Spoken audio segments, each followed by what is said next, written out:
Israel നടത്തിയ ആക്രമണത്തിൽ 10 പേർ കൊല്ലപ്പെട്ടു. ലെബനിൽ നടത്തിയ ഒരു കെട്ടിടത്തിന് നേർക്ക് നടത്തിയ വ്യോമാക്രമണത്തിലാണ് 10 പേർ കൊല്ലപ്പെടുകയും നിരവധി പേർക്ക് പരിക്കേൽക്കുകയും ചെയ്തതായ വാർത്തയ്ക്ക് തൊട്ടുപിന്നാലെ ഇസ്രായേലിന് നേർക്ക് 55ഓളം റോക്കറ്റുകൾ തൊടുത്തുവിട്ടുകൊണ്ട് ഹിസ്ബുള്ള ഒരു പ്രത്യാക്രമണം നടത്തിയിരിക്കുന്നു. വടക്കൻ ഇസ്രായേലിലെ കിബറ്റിറ്റ്സിലാണ് ഈ 55ഓളം റോക്കറ്റുകൾ തൊടുത്തുവിട്ടത്.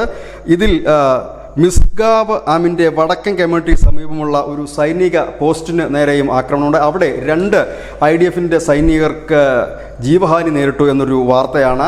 അവർ ഗുരുതരമായി എന്നൊരു വാർത്ത കൂടിയുണ്ട്. ഇതിൽ സ്ഥിരീകരണം ഉണ്ടായിട്ടില്ല. ഏതായാലും 2 സൈനികർക്ക്, അതായത് ഇസ്രായേലി സൈനികർക്ക് ഗുരുതരമായി പരിക്കേറ്റു, അല്ലെങ്കിൽ അവർ കൊല്ലപ്പെട്ടു എന്നുള്ള വാർത്ത തന്നെയാണ് പുറത്ത് വരുന്നത്. ഏതായാലും ഈ ലെബനൻ പ്രത്യാക്രമണം നടത്തിയ കിബറ്റ്സ് എന്ന് പറയുന്നത് ലെബനൻ്റെ 10 കിലോമീറ്റർ മാത്രം ദൂരപരിധിയുള്ള ഇസ്രായേലിൻ്റെ പ്രദേശമാണ്. അവിടേക്കാണ് ഈ റോക്കറ്റുകൾ തൊടുത്തുവിട്ടത്. ഒപ്പം തന്നെ ഈ റോക്കറ്റുകൾ പതിച്ച മിഷ്മാർ, ഹയാധൻ, വയലറ്റ്, ഹഷ്ഗർ, മഹാനൈ തുടങ്ങിയ ഇടങ്ങളിലുള്ള വയലുകൾക്ക് തീപിടുത്തമുണ്ടായിരിക്കുന്നു. ആ തീ അണയ്ക്കാനുള്ള ശ്രമങ്ങൾ ഇപ്പോഴും തുടരുകയാണ്. നമ്മൾ കണ്ടതാണ് മുൻകാലങ്ങളിലൊക്കെ ഹമാസ് ഇത്തരത്തിൽ ബലൂണുകളും മറ്റും പറത്തി വിട്ടുകൊണ്ട് ഈ വയലുകൾ കത്തിക്കുന്നത്. ഇപ്പോൾ അതിന് സമാനമായി ഹിസ്ബുള്ള വലിയൊരു തിരിച്ചടി എന്ന രീതിയിൽ തന്നെയാണ് ഈ 55 റോക്കറ്റുകൾ എന്ന് പറയുന്നത് നിസ്സാരമായല്ല. പലതും തുറസായ പ്രദേശങ്ങളിലാണ് വീണത് എന്ന് സ്ഥിരീകരിക്കുമ്പോഴും ഇസ്രായേൽ സൈന്യം പറയുന്നത് വിവിധ ഇടങ്ങളിലുള്ള വയലുകളിൽ വലിയ രീതിയിലുള്ള തീപിടുത്തമുണ്ടായിട്ടുണ്ട്, അത് അണയ്ക്കാനുള്ള ശ്രമങ്ങൾ നടക്കുന്നു. വലിയ രീതിയിലുള്ളൊരു പ്രത്യാക്രമണം തന്നെയായിരുന്നു ഹിസ്ബുള്ളയുടെ ഭാഗത്തു നിന്ന് ഉണ്ടായതെന്നാണ് ഇപ്പോൾ നൽകാൻ കഴിയുന്ന ഏറ്റവും പ്രധാനപ്പെട്ട